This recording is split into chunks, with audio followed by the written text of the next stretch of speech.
Welcome. Today, we're diving into a quick and easy guide on how to enable autoplay videos on LinkedIn from your PC, following the latest updates. If you're looking to enhance your LinkedIn experience and engage more effectively with your network, this feature is a game changer. First, let's start by opening LinkedIn. Head over to your preferred web browser and type in linkedin.com. Once the page loads, make sure you're logged into your account. Next, look for the Me icon located at the top right corner of your LinkedIn homepage. This icon typically features your profile picture. Click on it to reveal a drop-down menu. From this menu, select Settings and Privacy. This will take you to a new page where you can manage various settings related to your account. Now, navigate to Account Preferences on the left side of the screen.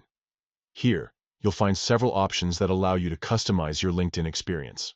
Under the Display section, look for the option labeled Autoplay Videos.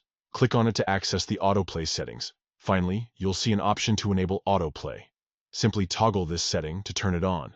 Once enabled, videos will automatically play as you scroll through your feed, making it easier for you to catch up on content without having to click play each time. And there you have it. By following these straightforward steps, you've successfully enabled autoplay videos on LinkedIn.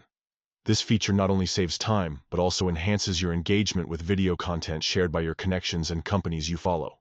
Remember, with autoplay enabled, videos will play without sound until you decide to click on them for audio. This ensures a seamless browsing experience while keeping things professional. Thank you for tuning in. Enjoy exploring all the new video content that will now automatically play in your LinkedIn feed. Happy networking!